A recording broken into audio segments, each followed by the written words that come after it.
कचारगढ़ एक पवित्र धार्मिक और प्राकृतिक स्थान है जो सालेक्सा तहसील में सालेक्सा से 7 किलोमीटर की दूरी पर और गोंदिया जिला मुख्यालय से 55 किलोमीटर दूर पर स्थित है। गोंदिया दुर्ग रेलवे मार्ग पर स्थित सालेक्सा स्टेशन से दरेक्सा धनेगांव मार्ग होते हुए लोग यहां पहुंचते हैं। दरेक्सा मार्ग से कचारगढ़ महज 7 किलोमीटर की दूरी पर स्थित है। यह एक पवित्र धार्मिक स्थान है। अपनी प्राकृतिक सुंदरता की वजह से यह पर्यटकों के आकर्षण का भी बड़ा केंद्र है। इसलिए यहां पहुंचने वाले आदिवासी भक्तों के साथ अन्य पर्यटक भी बड़ी संख्या में आते हैं। हर साल लगभग 4 लाख भक्त और पर्यटक यहां आते हैं। चूंकि कचारगढ़ गुफा मध्य प्रांत गोंडवाना के आदिवासियों का प्रमुख श्रद्धा स्थान है, इसलिए गोंड जनजातियों के लोग यहां दूर दूर से आते हैं।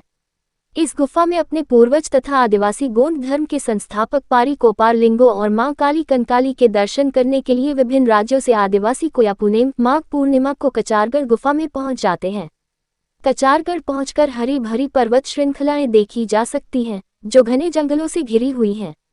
इन पहाड़ों में एक बड़ी नैसर्गिक गुफा है, जिसे एशिया की सबसे बड़ी प्राकृतिक गुफा माना जाता है। वैसे ये गुफाएं 518 मीटर ऊंचाई पर स्थित हैं। करीब 10 फुट ऊंची, 12 फुट चौड़ी और 20 फुट लंबी प्रारंभिक छोटी गुफा के दाईं ओर की पहाड़ी में बड़ी गुफा स्पष्ट रूप से दिखाई देती है। आगे चट्टान के शीर्ष पर लगभग 40 फुट बड़ी गुफा का मुख दिखाई देता है। गुफा का अनुमान बाहर से नहीं लगाया जा सकता, अंदर जाकर ही गुफा के विस्तार का पता चलता है। इसकी संरचना लगभग 25 फुट ऊंची, 60 फुट चौड़ी और 100 फुट लंबी है। पहाड़ के एक छेद से प्रकाश की एक किरण हर वक्त गुफा में पहुंचती रहती है। आसपास के पहाड़ों में भी छोटी गुफाएं हैं, जहां आदिवासी जनजातियों की प्राचीन देवता माता जनगो, बाबा जनगो, शंभूसेक और मां काली कंकाली का वास्तव्य है। गोंड जनजाति के बुजुर्ग आमतौर पर यह मानते हैं कि कचारगढ़ में कई हजार साल पहले गोंड जनजाति की उत्पत्ति हुई थी। कहा जाता है कि माता गौरी के 33 पुत्र थे। वे बड़े उपद्रवी थे, इसलिए एक बार गुस्से में शंभूसेक ने उन्हें कचारगढ़ में एक गुफा में डालकर दरवाजे पर एक बड़ा पत्थर रख दिया। इस पर मां काली कंकाली भावुक हो गईं और उसकी आज्ञानुसार किंदरी वादक हिरासुका पाटारी ने अपने संगीत की शक्ति से युवाओं में ऊर्जा पैदा की। तब उन 33 युवकों ने अपनी पूरी शक्ति लगाकर उस पत्थर को जोर का धक्का देकर गिरा दिया और बाहर निकल आए। लेकिन पत्थर के नीचे दबकर संगीतकार पाटारी की मृत्यु हो गई। वे सभी 33 पुत्र उस जगह से चले गए और अन्य प्रदेश में जा बसे। उन्हीं प्रदेशों में उनका वंश आगे बढ़ा। समय के साथ गोंडी संस्कृति के निर्माता पारी कुपार लिंगो ने उन वंशजों को एक सूत्र में बांधने की कोशिश की। इसमें 33 वंश और 12 पेन मिलकर बने 750 गोत्र। इन गोत्रों को एक सूत्र में बांधने को गोंडी भाषा में कच्चा कहा जाता है। इस गुफा को ध्यान से देखने पर लोहे और अन्य खनिजों के कच्चे अवशेष दिखाई देते हैं। हो सकता है इसलिए भी इस स्थान को कचारगढ़ के नाम से जाना जाता हो।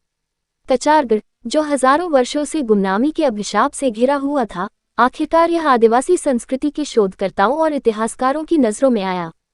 उन्होंने इस स्थान को खोजा और इसका अध्ययन किया और इस नतीजे पर पहुंचे कि यही गोंड आदिवासियों का मूल स्थान है। कचारगढ़ गुफाओं की खोज। ये स्थान गोंड आदिवासी समूहों की मौखिक कथाओं और परंपराओं में भी जीवित रहा है। कचारगढ़ गुफाओं के स्थान का विवरण समय के साथ लुप्त हो गया था।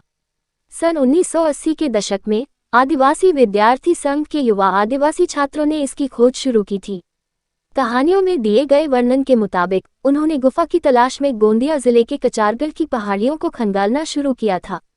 लेखक मोतीरावन कंगाली सहित एक समूह ने सालेक्सा के पास इस बड़ी गुफा को खोज लिया था, जिसकी छत में एक बड़ा छेद था। गुफा के प्रवेश द्वार के पास एक बड़ा शिलाखंड है, जिसे देखकर लगता है जैसे उसे एक तरफ धकेल दिया गया हो। उसी खोज के बाद से 1 वर्ष की तीर्थयात्रा या कचारगढ़ यात्रा आरंभ हो गई। इस दौरान गोंड लोग अपने मूल पूर्वजों को अत्यधिक सुशोभित पालकी के में लाते हैं, अपने संस्कार स्थल पर जाते हैं और अपने पूर्वजों को श्रद्धांजलि देते हैं। कचारगढ़ यात्रा का प्रारंभ आज से 36 साल पहले गोंडी धर्माचार्य स्वर्गीय मोतीरावन कंगाली, शोधकर्ता केबी मर्सकोल्हे, गोंड राजा वासुदेव शाह टेकाम, दादा मरकाम, सुनहेर सिंह ताराम जैसे लोग कचारगढ़ आए। 1984 में माघ पूर्णिमा के अवसर पर 5 आदिवासी गोंड लोगों ने गांव के प्रांगण में गोंडी धर्म का झंडा फहराकर कचारगढ़ यात्रा की शुरुआत की। आज कचारगढ़ यात्रा में बहुत बड़ा जमावड़ा होता है और हर साल लगभग 4 से 5 लाख भक्त माघ पूर्णिमा पर इस यात्रा में सम्मिलित होते हैं। कचारगढ़ यात्रा मध्य भारत की सबसे बड़ी भव्य यात्रा है। कचारगढ़ मेले में गोंड जनजातियों का पारंपरिक नृत्य होता है। आदिवासियों का यह मानना है कि गोंडी संस्कृति के रचनाकार शंभू गोरा, पहाड़ी कुपारलिंगो, संगीत सम्राट हिरसुका पाटालीर, 33 कोट सगापेन और 12 पेन एवं 750 कुल सल्ला गानग्रा शक्ति यहाँ स्थित हैं। ये गोंडी धर्म की आस्था और विश्वास है कि उनकी आत्माएं यहाँ के घने जंगलों की गुफाओं में निवास करती हैं। जय सेवा जय जोहार साथियों, इस तरह की अच्छी और रोचक जानकारी पाने के लिए चैनल को सब्सक्राइब करें, वीडियो को लाइक और शेयर करें। जय सेवा जय जोहार।